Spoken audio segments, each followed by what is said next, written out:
আমার অনেক ক্ষেত্রে এরকম হয়েছে যে শুধুমাত্র ইংলিশের কারণেই প্রিলিমিনারি এক্সামিনেশনটা ক্লিয়ার হয়নি, ঠিক আছে। আবার ইংলিশের মার্কসটা কম থাকার ফলে মেন্সে ওভারঅল কাট অফটা ক্লিয়ার হয়নি। তো এরকম করে কিন্তু আমার অনেকগুলো পরীক্ষা মিস হয়েছিল। তো তারপরে নিজে থেকে কিছু স্ট্র্যাটেজি আমি অ্যাপ্লাই করি এবং ইংলিশের প্রিপারেশন যেভাবে নিচ্ছিলাম সেটার উপরে কিছুটা পরিবর্তন আনি। তার ফলে কিন্তু আমার অনেক হেল্প হয়েছে এবং পরবর্তীকালে কিন্তু আমি এক্সামগুলো খুব সহজেই ক্লিয়ার করতে পেরেছিলাম এবং আমার ইংলিশের প্রিপারেশনটাও কিন্তু দুর্দান্ত হয়েছিল। তো সেসব নিয়ে আজকে সেই স্ট্র্যাটেজিগুলোই তোমাদের সাথে শেয়ার করব ভিডিওর মাধ্যমে। তো ভিডিওটা অবশ্যই শেষ অবধি দেখো। ভিডিও ভালো লাগলে অবশ্যই একটা লাইক করো। তো চলো ভিডিওটা শুরু করি।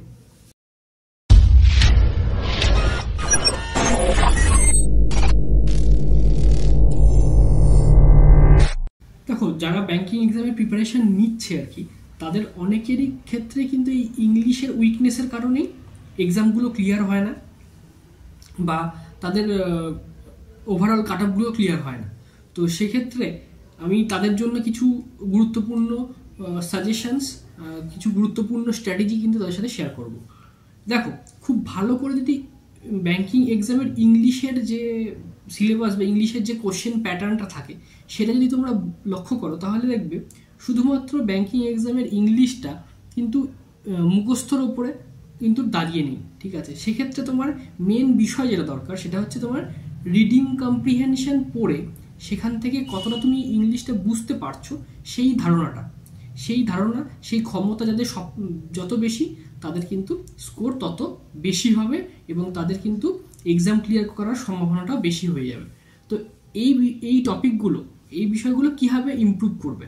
দেখো, কোনো একটা নিউজ পেপার বলো বা কোনো একটা প্যারাগ্রাফ বলো বা কোনো একটা রিডিং কম্প্রিহেনশন বলো, পড়ে তখনই তুমি মানে বুঝতে পারবে যখন তুমি সেন্টেন্সের ধরনটা বুঝতে পারবে, সেন্টেন্সটার স্ট্রাকচারটা বুঝতে পারবে।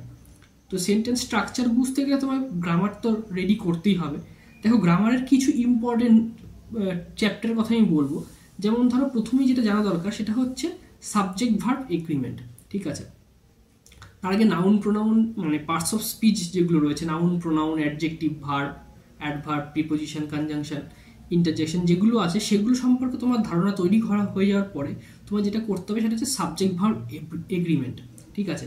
একটা সেন্টেন্সের মধ্যে ধরো 7-8টা ওয়ার্ড রয়েছে, ঠিক আছে। 7-8টা ওয়ার্ডের মধ্যে কোনটা সাবজেক্ট, কোনটা ভার্ব, কোনটা অবজেক্ট, ঠিক আছে।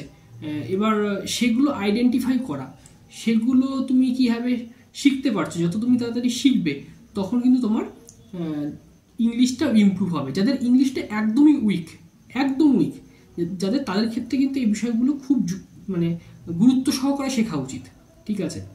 এই সাবজেক্ট ভার্ব এগ্রিমেন্ট যখন তুমি শিখে যাবে, তারপরে ধরো একটা সেন্টেন্সের মধ্যে 8টা বা 9টা ওয়ার্ড রয়েছে বা 6টা বা 7টা ওয়ার্ড রয়েছে, সেগুলোর মধ্যে কোনটা কোন পার্টস অফ স্পিচের, এটাও কিন্তু আইডেন্টিফাই করা শিখতে হবে তোমাদের।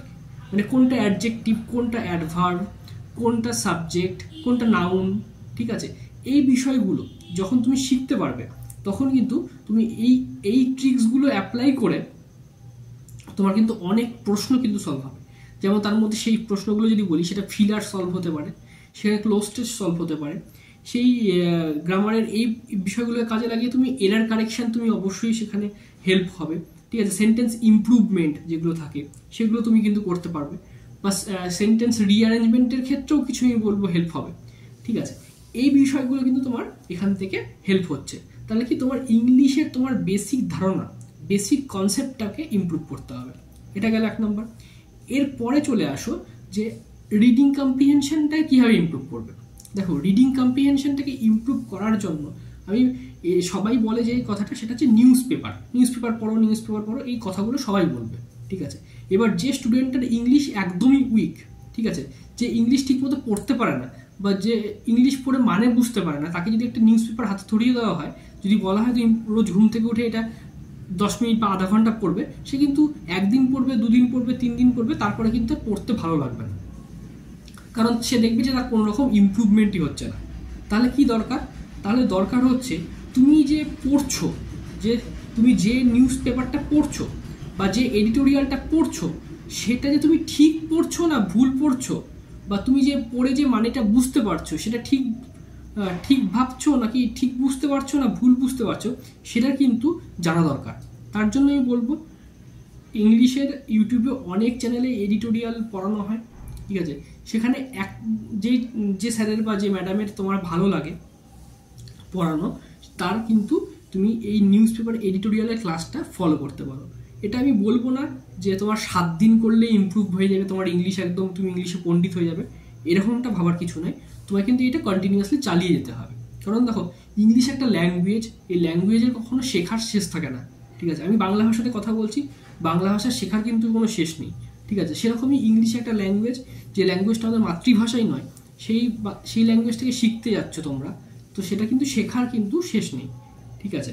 তো আর সেখানে এই বিষয়গুলোকে ইমপ্রুভ করতে গেলে তোমাকে নিউজ পেপারের কিন্তু হেল্প নিতেই হবে। তো এবার সেটাকে তোমরা একটা ক্লাসের মধ্যে প্রতিদিন নিয়ম করে পড়ার অভ্যাসটাকে তৈরি করো। যত তুমি ইংলিশ পড়বে, যত বেশি তুমি ইংলিশটা বোঝার চেষ্টা করবে, ততই কিন্তু তোমাদের ইংলিশটা ইমপ্রুভ হবে। এরপরে যেটা করব সেটা হচ্ছে সব থেকে বেশি ইম্পর্টেন্ট, এটা নিউজ পেপার ইমপ্রুভ হলো। এবার নিউজ পেপার পড়তে গেলে কি হবে, তোমার কিছু কিছু ওয়ার্ড অচেনা থাকবে, তো সেই ওয়ার্ডগুলো তোমার বেশিরভাগ ওয়ার্ডই অচেনা থাকবে, যাদের ইংলিশটা খুব দুর্বল থাকে। সেই ওয়ার্ডগুলোকে কালেক্ট করো।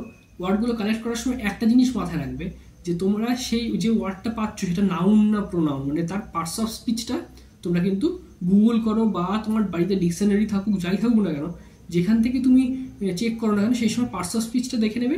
এবং সেন্টেন্সে, পেপারের যে লেখাটা থাকছে সেখানে যে সেন্টেন্সে কীভাবে ইউজ করছে সেটাও কিন্তু তোমাকে বুঝতে হবে। সেই জন্য আমি বলবো যে কোনো একজন টিচারের ক্লাস ফলো করো। আমি নিমিষা বানসাল ম্যাডামের ক্লাস ফলো করতাম, তোমরা কিন্তু করতে পারো। এডিটোরিয়ালের জন্য খুব ভালোভাবে উনি বোঝান এবং ডিটেলে কিন্তু বোঝান, ওখান থেকে আমার অনেক ইংলিশের ইমপ্রুভ হয়েছে। এবার তারপরে যেটা মেন বিষয়, নিউজ পেপার হলো, এগুলো যা যা করার করলে, তার সাথে বেশি যেটা দরকার সেটা হচ্ছে প্র্যাকটিস। ডে 1 থেকে যে টপিকগুলোর উপর প্রশ্ন আসে, আমি প্রথম থেকে বলেছি যে সিলেবাস কবে তুমি শেষ করবে থিওরিটা, ঠিক আছে, তার অপেক্ষায় কিন্তু বসে থাকলে হবে না। ডে 1 থেকে তোমাকে প্র্যাকটিসটাও করে যেতে হবে, একদম ডে 1 থেকে, প্রথম দিন থেকে। যত তুমি কোশ্চেনগুলো প্র্যাকটিস করবে, যত ধরনের প্রশ্ন প্র্যাকটিস করবে, তত কিন্তু তোমাদের ইমপ্রুভ হবে। প্রথমের দিকে সহজ দিয়ে শুরু করো, বা যেখানে মক পেপার পাচ্ছ, যা পাচ্ছ সব প্র্যাকটিস করো। প্র্যাকটিস করা কিন্তু শেষ নেই, ঠিক আছে। বিভিন্ন ক্লাস আছে, ফ্রি ক্লাস আছে ইউটিউবে, সেগুলো দেখতে পারো।